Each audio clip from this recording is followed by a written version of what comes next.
Me escucho, bueno, bueno, bueno. Espero que me estés escuchando. Este es el segundo capítulo de Percy Jackson y The Lightning Thief. Okay. 2. Three old ladies knit the socks of death. I was used to the occasional weird experience, but usually they were over quickly. This 24/7 hallucination was more than I could handle.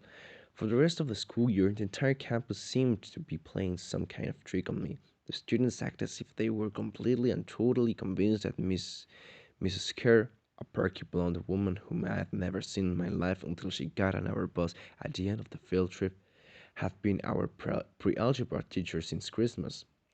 Every so often I will spring a Mrs. Dodd's reference on somebody, just to see if I could trip them up, but they would stare at me like I was a psycho. It got so I almost believed I it got so I almost believed them. Mrs. Dodds had never existed. Almost. But Groover couldn't fool me. When I mentioned the name Dodds to him, he would hesitate, then claim she didn't exist. But I knew he was lying. Something was going on. Something had happened at the museum. I didn't have much time to think about it during the days, but at night, visions of Mrs. Dodds with talons and leathery wings will make me up in cold sweat. The freak weather continued, which didn't help my mood. One night, a thunderstorm blew out the windows in my dorm room.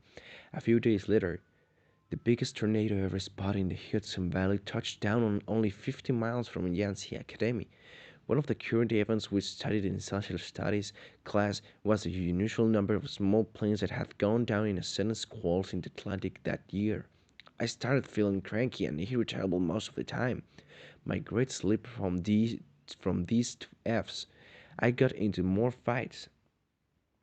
I got into more fights with Nancy Bobofit and her friends. I was sent out into the hallway in almost every class. Finally, when our English teacher, Mr. Nicol, asked me for the millionth time why I was too lazy to study for spelling tests, I snapped. I called him an old sot. I wasn't even sure what it meant, but it sounded good.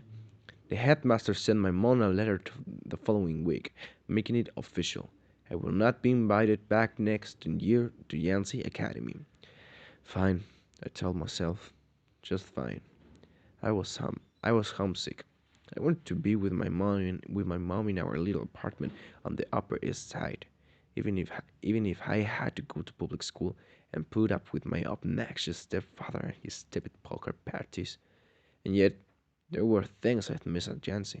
The view of the woods out my dorm window, the Hudson River in the distance, the smell of pine trees. I'd miss Groover, who'd been a good friend, even if he was a little strange. I worried how he'd survive next year without me. I'd miss I'd miss Latin class too. Mr. Brunner's crazy tournament days and his faith that I could do well. As exam week got closer, Latin was the only test I studied for. I hadn't forgotten what Mr. Brunner had told me about this subject being life and death for me. I wasn't sure why, but I'd start to believe him. The evening before my final, I got so frustrated. I threw the blah, blah, blah.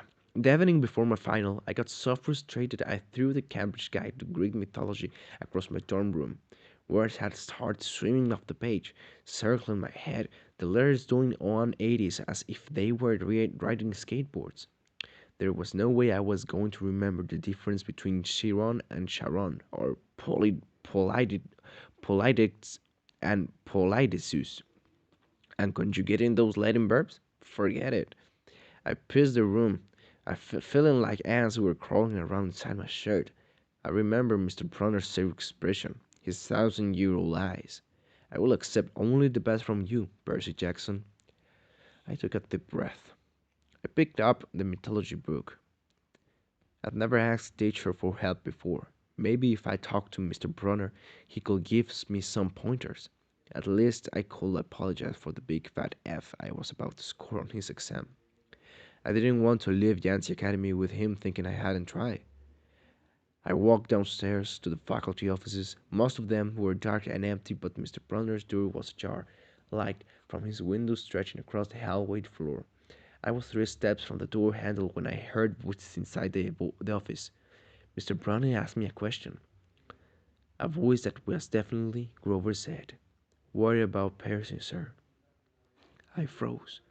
I'm not usually an eavesdropper, but I dare you to try not to listen if you hear your best friend talking about you to an adult. I inched closer.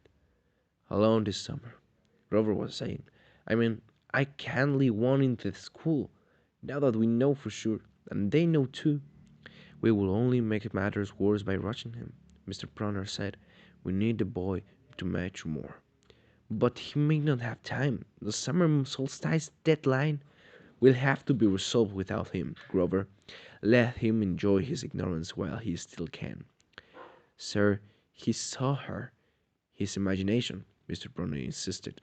"The mystery of the students and staff will be enough to convince him of that." "Sir, I can't fail my duties again." Grover's voice was choked with emotion. "You know what you mo- you know what you know you know what that could you know what that will mean." "You haven't failed, Grover," Mr. Brunner said kindly. "I should have seen her for what she was. Now, let's just worry about keeping Percy alive until next fall." The mythology book dropped out of my hand and hit the floor with a thud. Mr. Brunner went silent, my heart hammering. I picked up the book and backed down the hill. A shadow slid across the sliding glass from Brunner's office door.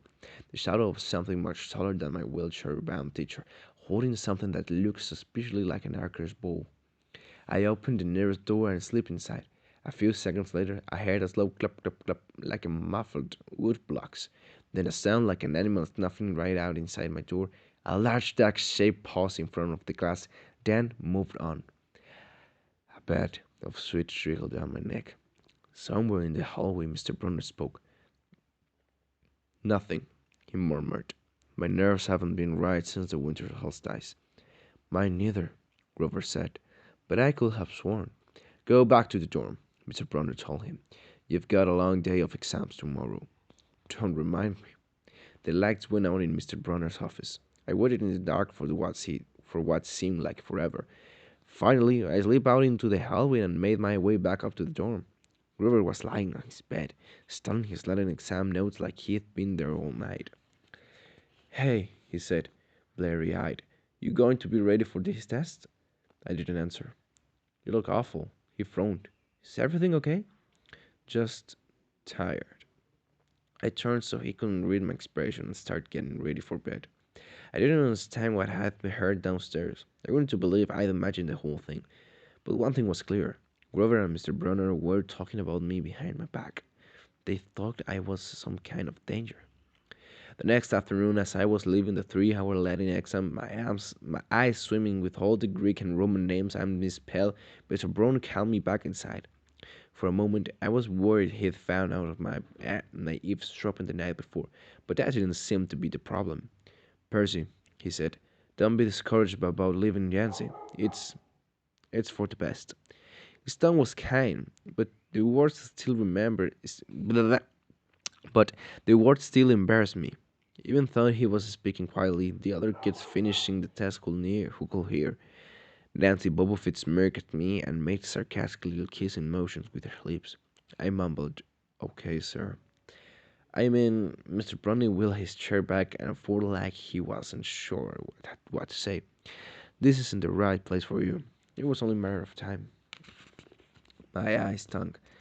Here was my favorite teacher, in front of the class, telling me I couldn't handle it. After saying he believed in me all year, now he was telling me I was destined to get kicked out. "Right," I said, trembling. "No, no," Miss Brunner said. "Oh, confound it all. What I'm trying to say, you're not normal, Percy. That's nothing to be—" "Thanks," I blurted. "Thanks a lot, sir, for reminding me." Percy, but I was already gone. On the last day of the term, I shoved my clothes into my suitcase. The other guys were joking around, talking about their vacation plans.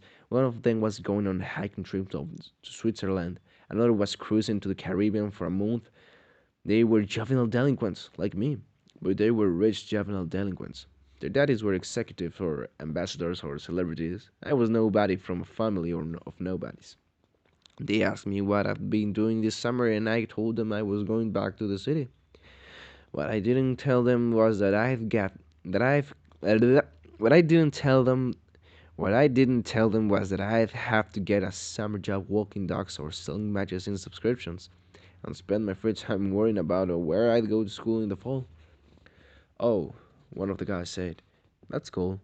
They went back to their conversation as if I'd never existed. The only person I dreaded saying goodbye to was Grover. But as it turned out, I didn't have to. He'd booked a ticket to Manhattan on the same Greyhound as I had, so there we were, together again, heading into the city. During the whole bus ride, Grover kept glancing nervously down the aisle, watching the other passengers. It occurred to me that he'd always act nervous and fidgety when we left Jancy, as if he expected something bad to happen. Before, I thought it was assumed he was worried about getting teased, but there was nobody to tease him on the Greyhound. Finally, I couldn't stand it anymore. I said, "Looking for kindly ones?" Grover nearly jumped out of his seat. What do you mean?" I confessed about the eavesdropping on him and Mr. Brunner the night before the exam. Grover's eyes twitched. "How much did you hear?" "Oh, not that much. What's the summer solstice deadline?" He winced. "Look, Percy, I was just worried for you, see? I mean, hallucinating about demon math teachers." "Grover, and I was telling Mr. Brunner that maybe you were overstressed or something because there was no such person as Miss Dodds and Grover, you're really, really bad liar." His ears turned pink. From his shirt pocket, he fished out a grubby business card. "Just take this, okay? In case you need me this summer."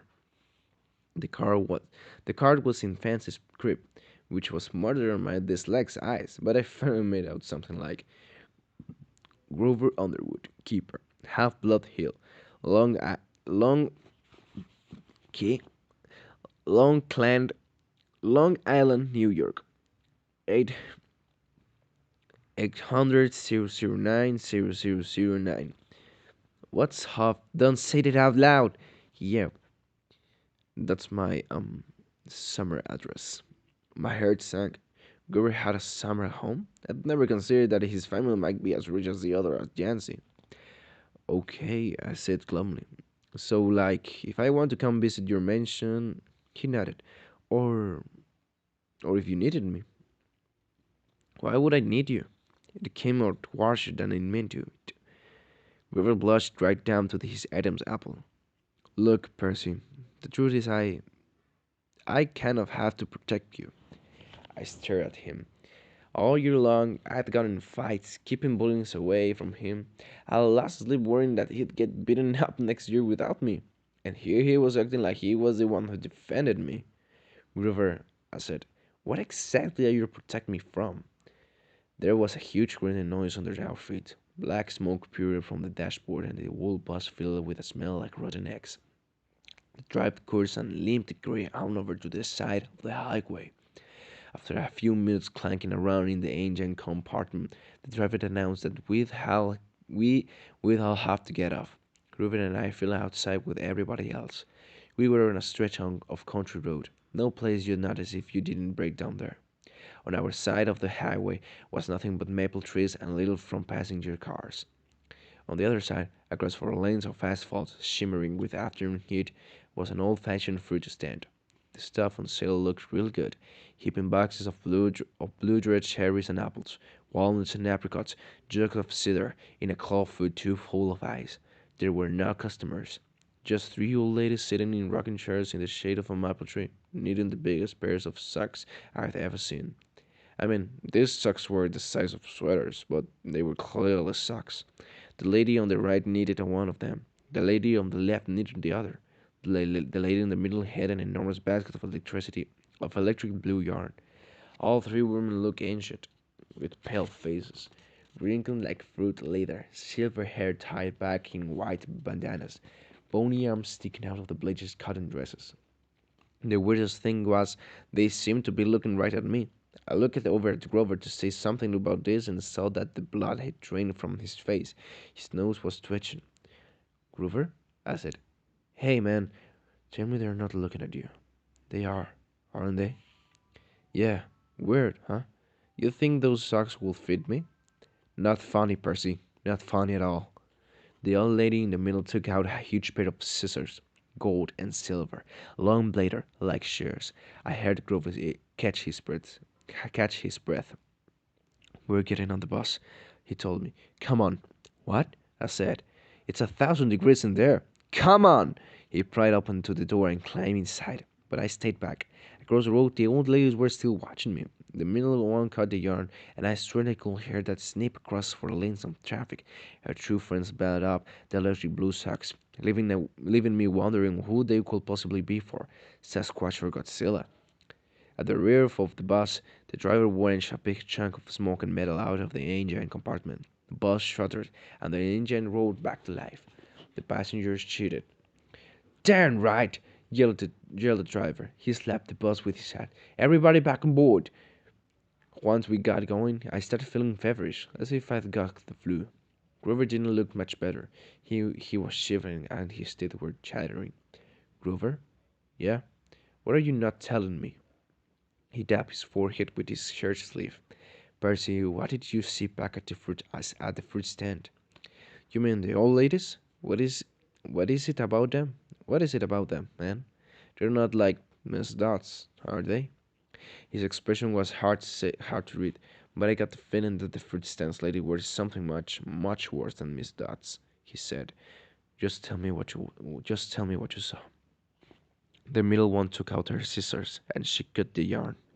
He closed his eyes and made a gesture with his fingers that might that might have been crossing himself, but it wasn't. It was something else, something almost older.